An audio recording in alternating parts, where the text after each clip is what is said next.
Do you know why your next computer might cost $10,000 because of one little island? So I'm going to be honest with you right out of the gate today.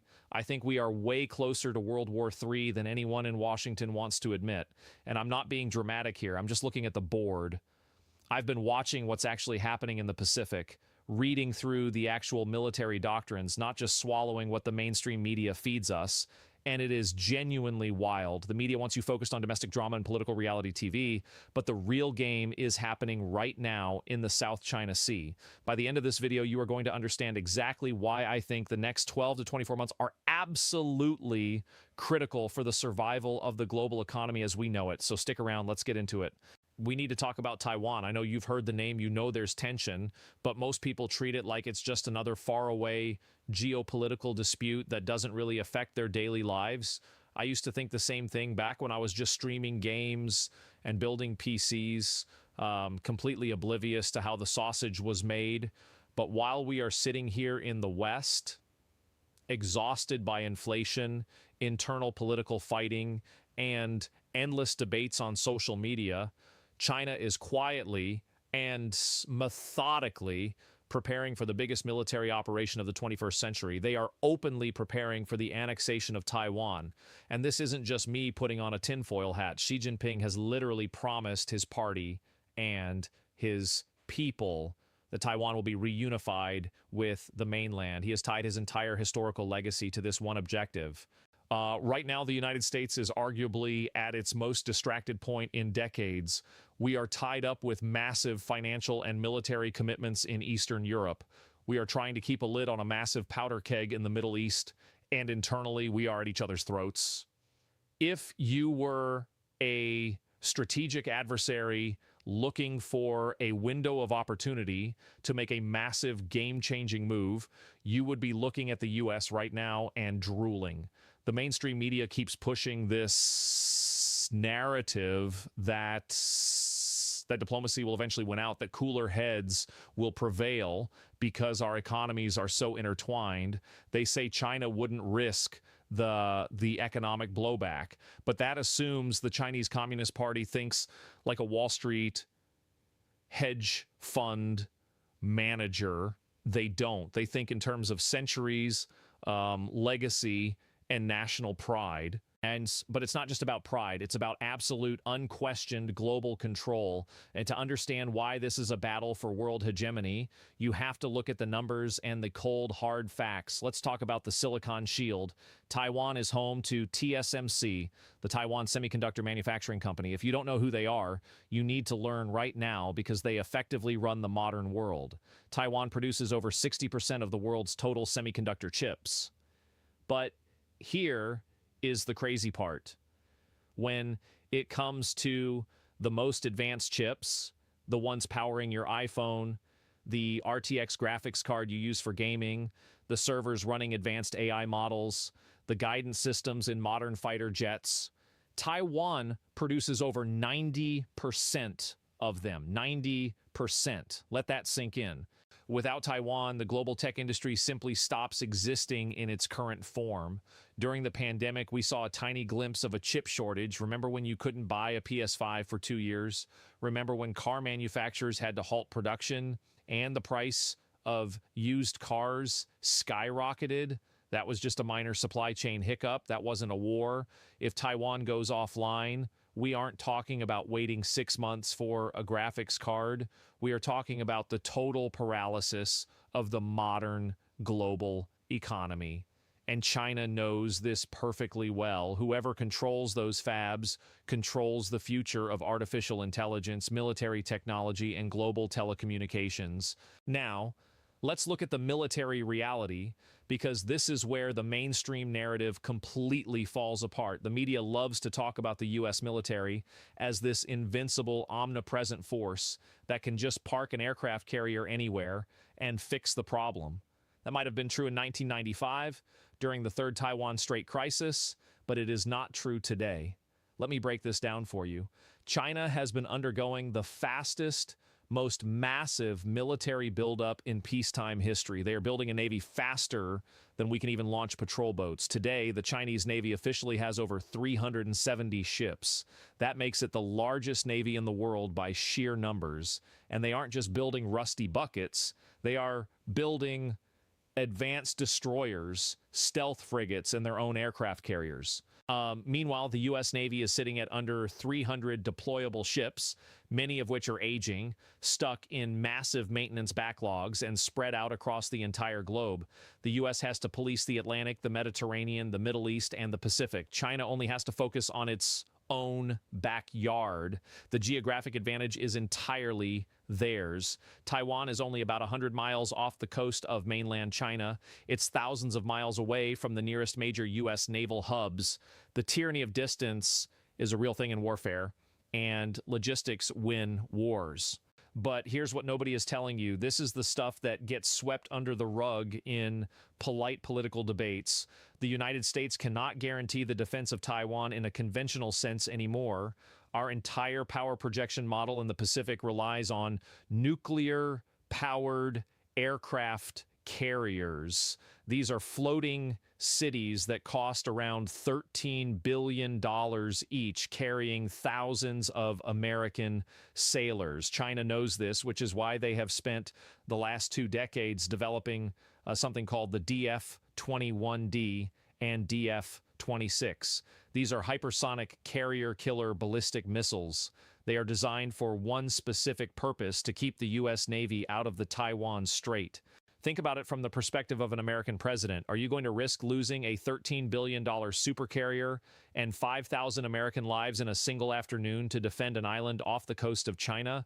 The political fallout would be catastrophic.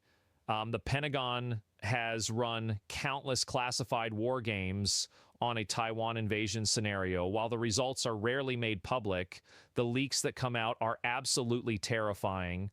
In many of these simulations, the U.S. takes horrific losses. We run out of long-range precision munitions in a matter of days.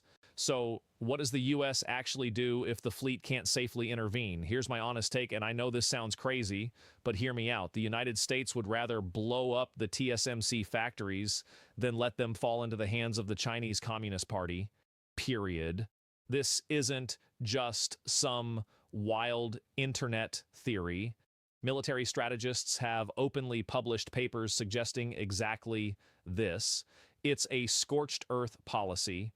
If China takes Taiwan intact, they instantly become the dominant technological superpower on Earth, and the U.S. is permanently relegated to second place. They would hold the entire world hostage over chip supplies. The U.S. government knows that the machinery inside these factories, particularly the extreme ultraviolet lithography machines made by ASML, are the most complex pieces of equipment ever built by human beings. They have already ensured that these machines have remote kill switches. But if a physical invasion happens, you better believe the contingency plan involves leveling those billion-dollar facilities so China gets nothing but rubble. It is the ultimate, if I can't have it, no one can scenario. And the fact that this is considered a viable, serious strategic option should terrify everyone about how high the stakes really are. So when does this all go down? I've promised you an exact timeline, and here is what my research and the actions of the CCP actually point to.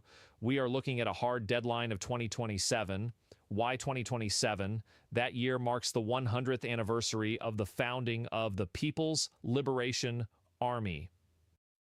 Xi Jinping has publicly and repeatedly ordered his military to be fully capable of taking Taiwan by force by that specific year.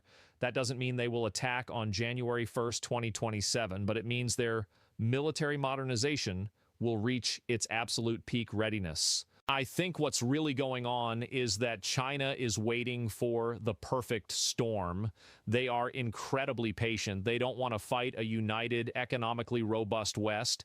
They are watching the United States tear itself apart internally. They are watching us drain our weapons stockpiles in proxy wars. My prediction is that they will make their move when the U.S. is plunged into either a massive constitutional or political crisis or a severe economic depression. If the U.S. is paralyzed by internal chaos, unable to make a cohesive command decision, that is when China strikes. The window of maximum danger is between right now and that 2027 deadline. Let's talk about what happens next, because there are really three ways this plays out. Let's start with the best case scenario. Honestly, I'd love this to be what happens, but I think it has maybe a 20% probability. The best case is a blockade or a quarantine without a single shot being fired. China simply surrounds the island with its massive Coast Guard and Navy. They cut off the undersea internet cables. They declare that all shipping entering or leaving Taiwan must be inspected by mainland authorities. They slowly squeeze the island economically and psychologically until the Taiwanese government is forced to capitulate and accept a political settlement. It avoids WW3, but it still means China controls the chips.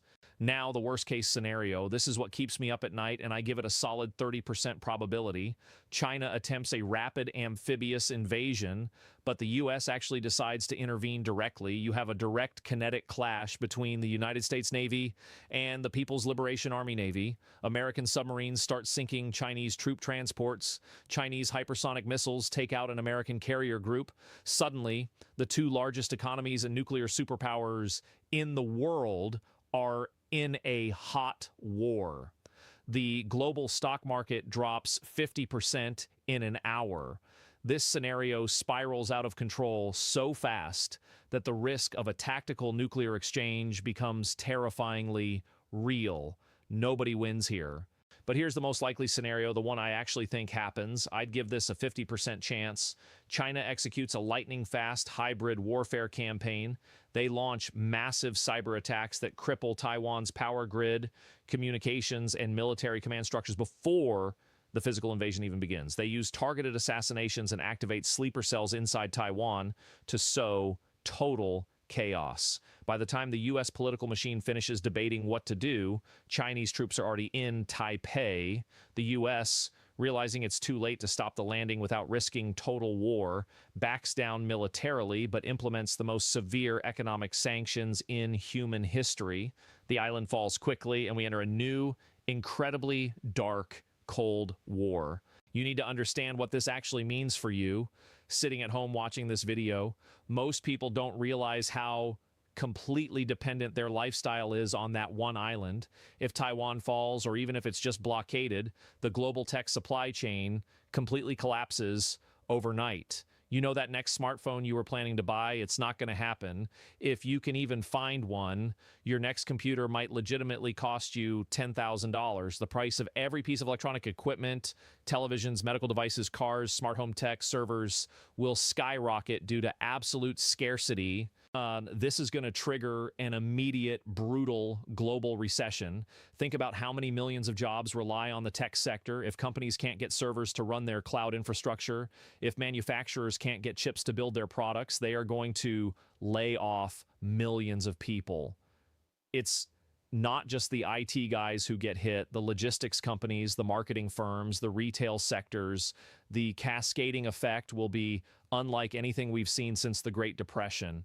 The technological deficit will hit your job, your savings, and your day-to-day life in ways you can't even fully map out yet. I'm not saying this to be a fearmonger. I'm a naturally optimistic guy, but your money matters, your future matters, so you need to pay attention to reality. We have all been told for decades that globalization made war obsolete, that countries wouldn't fight because it would hurt their wallets too much. That was a lie. History didn't end. We are just entering a new, much more dangerous chapter of it. You need to start thinking about how to make yourself resilient. Look at your investments, look at your career path, and ask yourself how vulnerable you are to a massive, sudden shock in the global technology supply chain.